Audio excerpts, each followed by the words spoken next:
And Army is setting up the talk. I will give the brief outline of how we will conduct this tutorial. Okay? So we will present first, and then you guys ask the questions. One or two above is okay, and then we will ask you a question too. Okay? All right.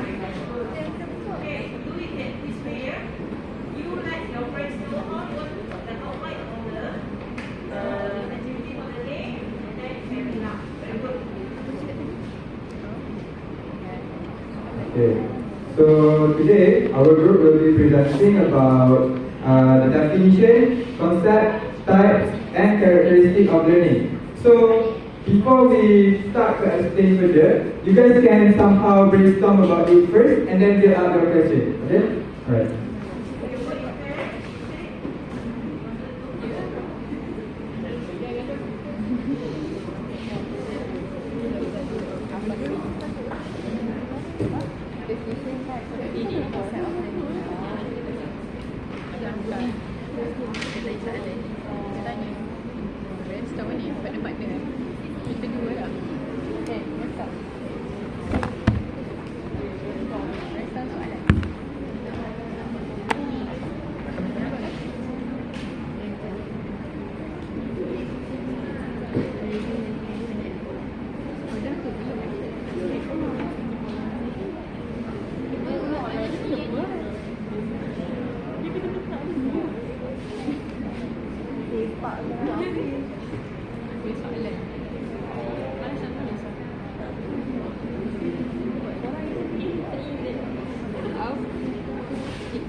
Okay. So we're having a little bit of technical issues, so never mind. Alright. So I will just briefly explain about what is learning first. Okay. So we go through the definition and concept of learning. What do you think learning is in the first place? It's a process, right? Yes. But the process of what? Gaining knowledge. Very good. Yes. Gaining knowledge. Okay. So after we gain knowledge, do we actually just take in at face value, or we go through further research and extend information to gain about it?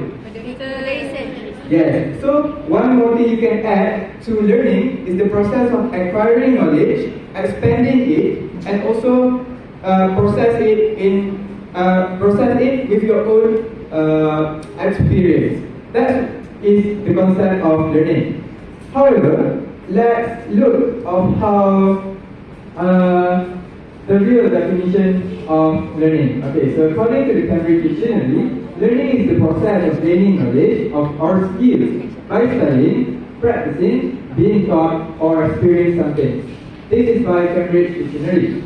However, we can further explain about it. Alright. The American Psychological Association, or APA, defines learning as a process that leads to a relatively permanent change in an individual's knowledge or behavior as a result of experience.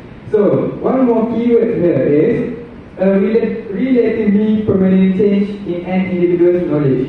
Meaning that you gain something, but when you you experience or go through another process of gaining it, you extend your thought about it. So you gain new knowledge.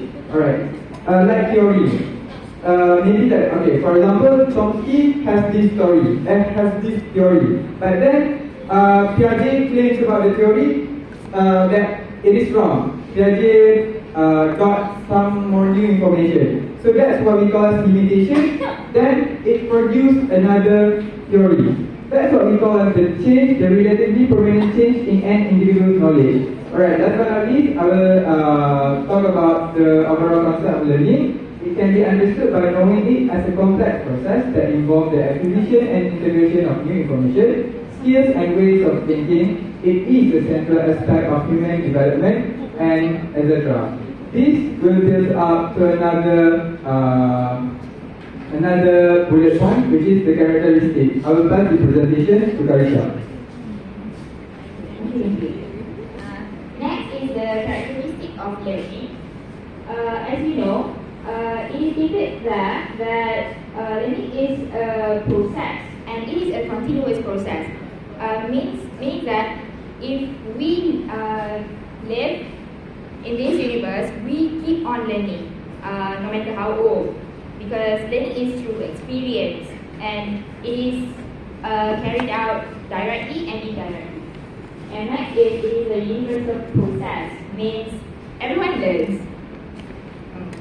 And then it is purposive, which we learn to gain something. We have goals, we have our, what do we call that, objective of learning. After we learn, we have the learning outcomes. And next, it is a process of progress and development. Through learning, we can develop ourselves, we can develop our knowledge, we can be progressive, and it improves our lives in so many aspects. And next is, it is an organization of experiences. Like I said, usually when we learn through experience, it is indirectly learning. So every time you go through life, you will always learn. That's why it is a continuous process, and it is an organization of experience. And also, learning is due to our activities and due to the environment. It is depend on our environment, what circle are we in, so what kind of thing we learn, and also it is the activity. Just like it's as simple example is, what do we do in our institution? What kind of activity we do with our classmates? And we learn through that. And next is fundamental process of life. Of course, we need to learn no matter who we are, and whoever we want to be, we will always learn, and it is transferable, meaning that we are all learners. We help other learners, we help each other. So the knowledge can be transferred, and every lesson we can share with each other.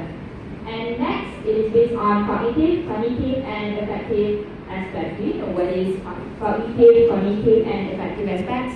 No. Usually we say that cognitive is based on what we think, how the mind, how the mind works, and the cognitive is, do we react to something? Do we our action, and based on our cognitive, we can determine the intention.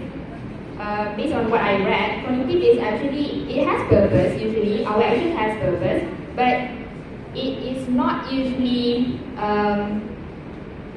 rational action. And next is affective. Affective is moods, our feelings. So we learn in aspects of our feelings and moods. We also learn in the process of doing actions, how we act, and also cognitive. Cognitive is basically academically learning, right? Yes. So that's all. I'll pass to you.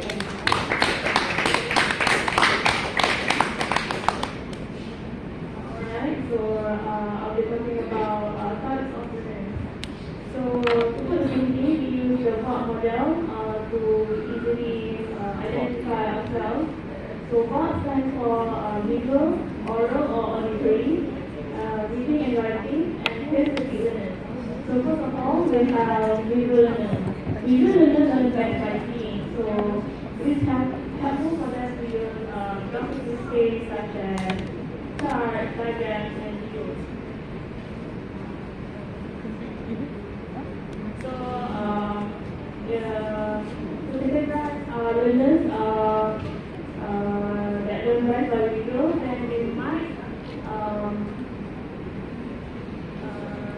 art, history, aesthetics, and they tend to visualize information better to make them remember it better.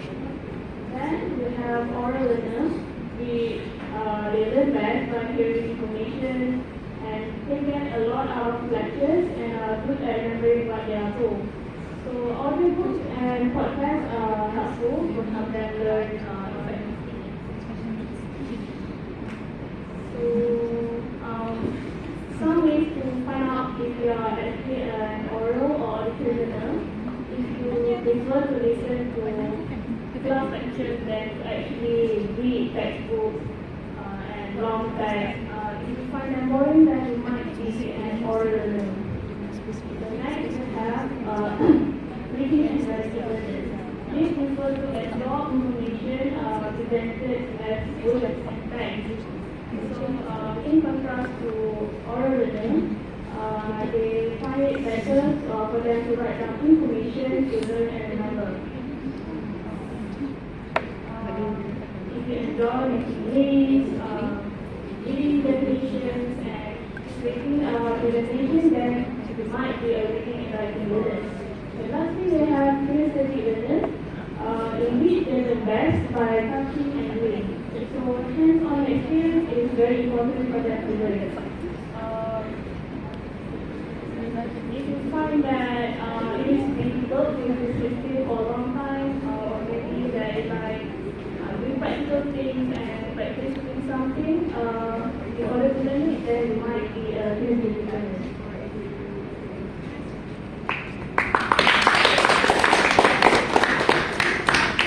Okay, since we are behind the clock, I will entertain only one question from you guys. Okay, so that's a metaphor, figurative of speech. Alright.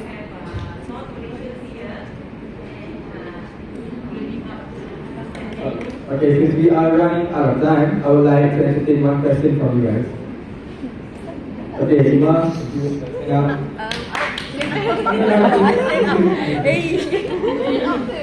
Okay.